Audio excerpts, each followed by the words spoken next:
Hello, welcome to Java with Jara, where we discuss timely issues for the Clark County School District with our Superintendent of Schools, Dr. Jesus Jara. I'm Sandy Miller, and it's my pleasure to be the guest host today. Well, thank you. Thank you for being here with me this morning. Thank you.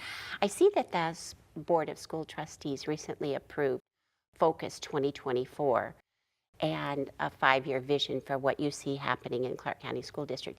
Can you tell us a little bit about your plans and also how you developed this vision? Yeah, no, well, thank you. You know, the trustees, we really co-owned this plan. That's critical. It's one of the key components of where we're going is really the governance structure with the superintendent and the board. And I think, you know, they spent a lot of time really developing some of the targets and goals for me to achieve as superintendent. So the team really spent a lot of time looking at the metrics, looking at our data, where our students were going. One of the key components that I see in this plan is that it's really tying in all the parts of the organization. It's not just the academic, the school, the teachers, the principals, it's really the operations, because everybody has an impact in children.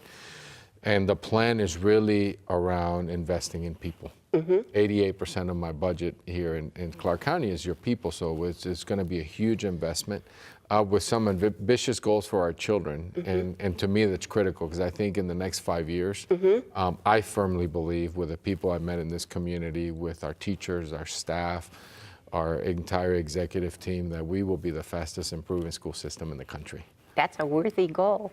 And I've seen some of the goals written in the plan. To an outsider, it might seem quite ambitious. Do you think they're attainable? Well, I believe they are. When you really look at it, I mean, it goes back to, I always go to athletics.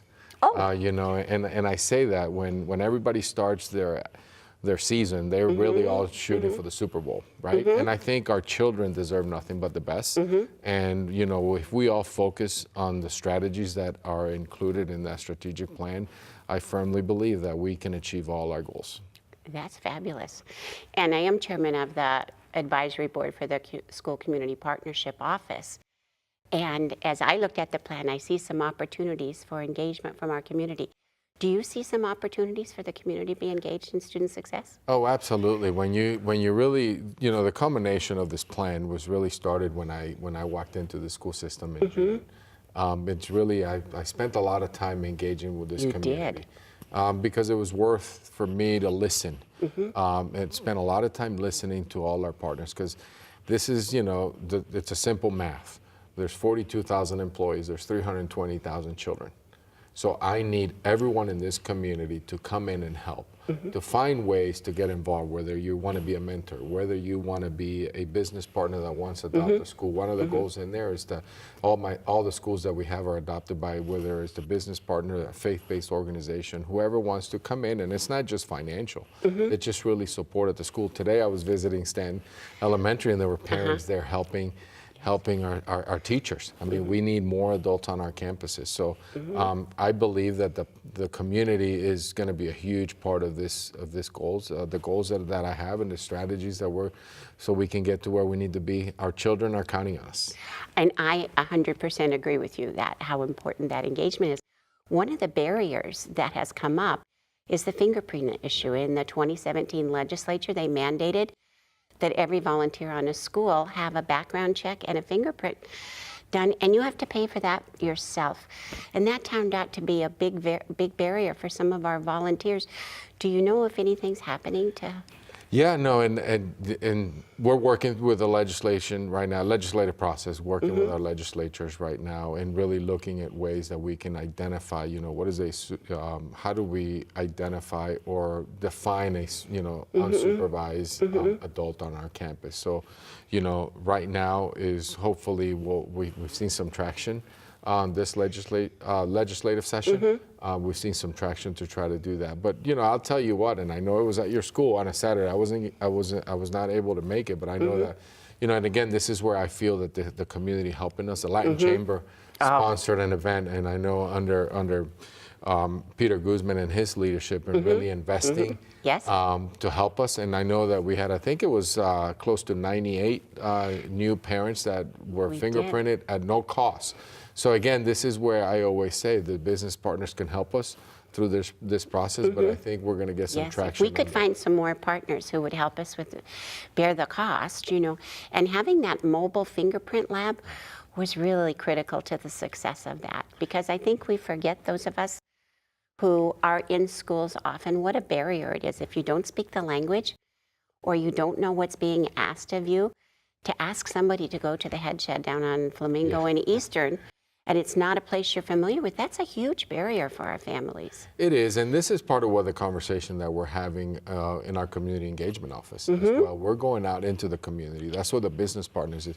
If parents aren't coming to our schools, for whatever reason, well, they're busy, they're working 2-3 jobs, so then we have to go to their places of employment. That's why we're working with our casinos, somewhere where we can go in and say, let me open up your dining rooms, and then we'll be able to go and show your employees during break how to check their report card, how to go to Infinite Campus.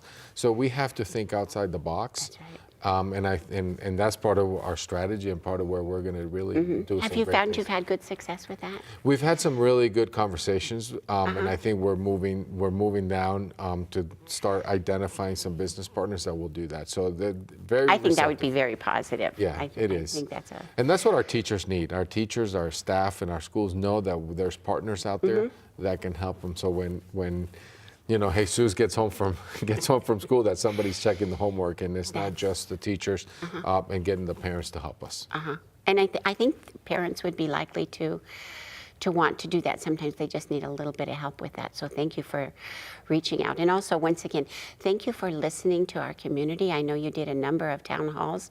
Thank you for listening to our community. I got feedback from principals who said, that was the first time anybody ever asked me what I thought. So thank you for doing it. No, we did. When we rolled out the strategic plan, our principals were the first ones to see it, to say, are we going in the direction where we need to go? Because it's not just the superintendent and the executive team looking at it and putting down. It's not a top-down approach.